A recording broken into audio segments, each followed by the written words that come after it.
They noticed the change the way people often do, not with panic, but with pause. A missed word here, a moment of distraction there. Small things that didn't immediately demand attention but lingered longer than they should have. Life is full of noise, after all, and it's easy to blame fatigue or stress when something feels slightly off. But when those moments began to stack instead of pass, when energy dipped and routines shifted, the atmosphere in the house subtly changed. Concern entered quietly, like a draft through a door no one remembered opening. The weight beneath. Ordinary days. At first, everyone tried to laugh it away. Busy schedules can do strange things to memory. Long workdays can steal appetite. Evenings that end in exhaustion feel normal in a life lived at full speed. But eventually, the laughter thinned. Meals went unfinished. Rest turned heavy rather than refreshing. The rhythm of the household slowed, and with it came a realization that something deeper was asking for attention. Fear doesn't announce itself loudly at first. It waits until silence gives it room. Waiting rooms and unspoken thoughts. The early appointments were cautious, framed as check-ins rather than alarms. Tests ordered just to be sure. Conversations that avoided worst-case language. Yet sitting in those waiting rooms, time felt different. Every sound seemed amplified, every glance loaded with meaning. The clinical calm of medical spaces has a way of stripping life down to essentials, reminding you how fragile the routines you depend on truly are. Answers, when they come slowly, often weigh more than sudden truths. A family learns to pause. When uncertainty stretches on, families adjust in ways they don't plan. Schedules bend. Priorities rearrange themselves without discussion.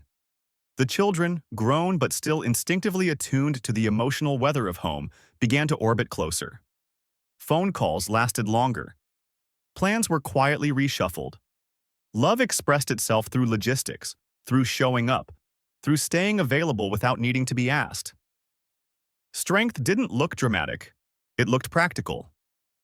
Living inside the unknown.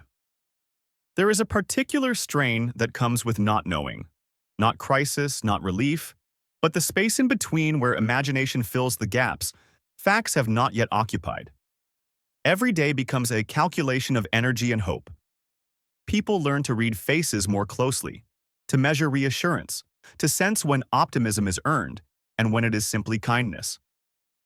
In that space, patience becomes a skill rather than a virtue. The double life of public and private. For those whose lives unfold partly in public view, uncertainty carries an added weight.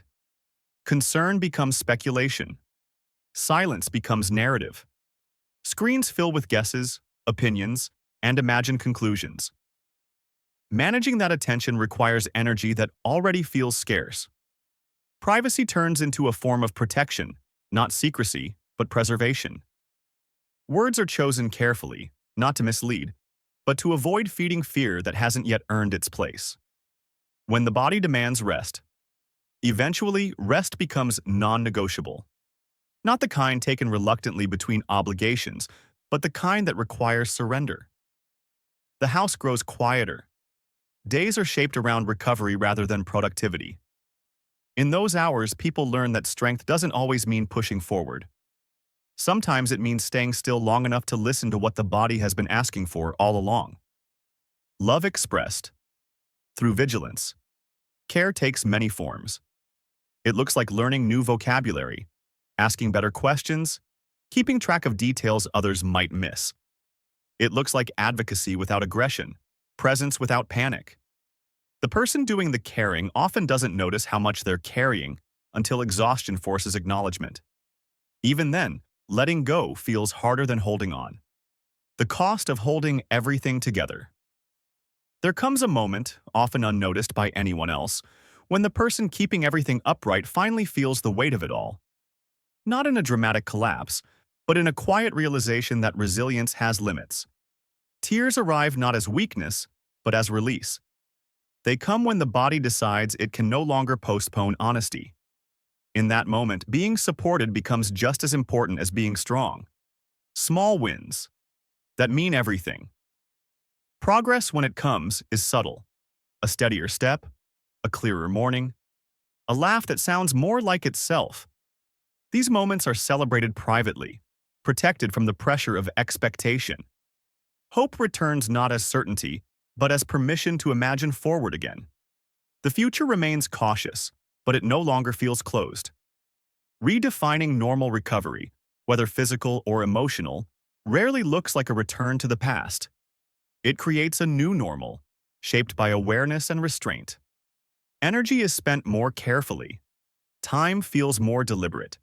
The urgency that once governed decisions gives way to intention.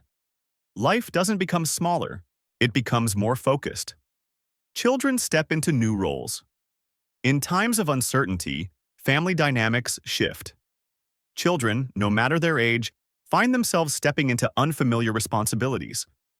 They manage details, offer humor, research answers, and provide grounding in ways they never had to before. Through it, they learn something lasting: that adulthood is not defined by independence alone, but by presence. Choosing what truly matters.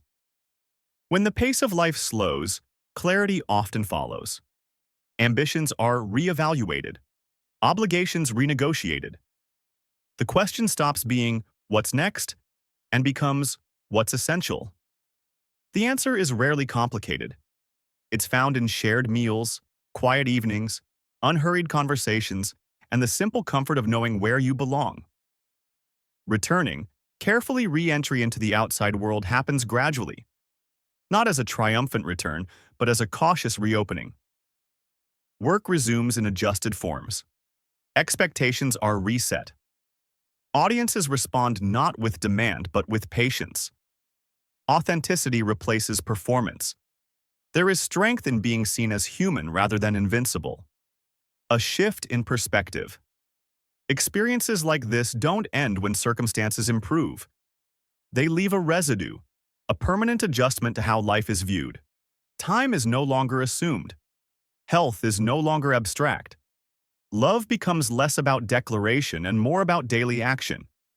The scaffolding of life is recognized for what it is: temporary, necessary, and ultimately secondary to the people it holds. Moving forward, without erasing the past. Healing does not require forgetting the fear that came before it. Instead, it integrates it, allowing gratitude and caution to coexist. Life resumes, but with gentler edges. Ambition becomes balanced by awareness. Success is measured less by output and more by alignment. What the story becomes. In the end, this story is not about illness or crisis. It's about interruption, about what happens when life demands attention in a way that cannot be postponed. It's about the strength found in stillness, the love revealed through uncertainty, and the quiet courage it takes to rebuild a life with intention rather than momentum. The truth that remains. Everything else eventually fades into background noise, but one truth stays clear. Nothing matters more than the people you sit beside when the world slows down. Not the schedule, not the spotlight, not the plans that once felt urgent. What remains is connection, chosen again and again, even when fear tries to rewrite the story.